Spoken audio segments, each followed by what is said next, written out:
Jesus says the goal of going to the person that you feel has offended you is to win them back in their friendship.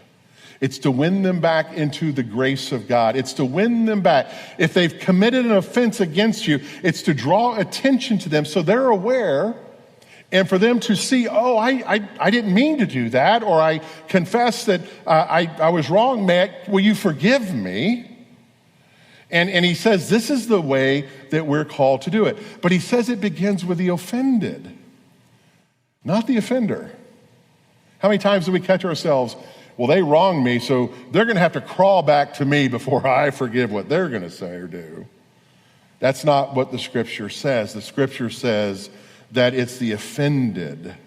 It's the offended. We demand reciprocity when we're wounded, but the responsibility is on the one offended, not the offender. The challenge is 98% of us won't do this. Now listen, let me put a cursor here. If you've been abused or if you've been, hurt by another individual, no, you don't go to that person and try to make amends. You have to be safe. So I'm not talking about that. I'm talking about all the other things that we deal with in life.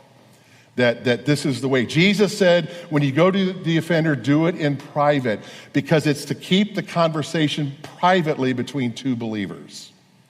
We're not to go tell the world. We're not to go make phone calls. We're not to send emails. We're not supposed to send text messages to tell everybody, look what this person did, and get involved in it, because then all of a sudden what we've done now is we have triangulated. That's a counseling term, triangulation.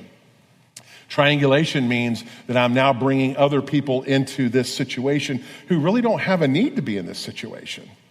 But for whatever reason, I'm drawing them in. I want them to be on my side. I want them to see it my way. I want the world to know I'm right and they're wrong. And now all of a sudden, we've created a situation where people who had nothing to do with this are now angry at the person you're angry at. You see, also, Paul says that gossip can kill a family. Gossip can kill a church.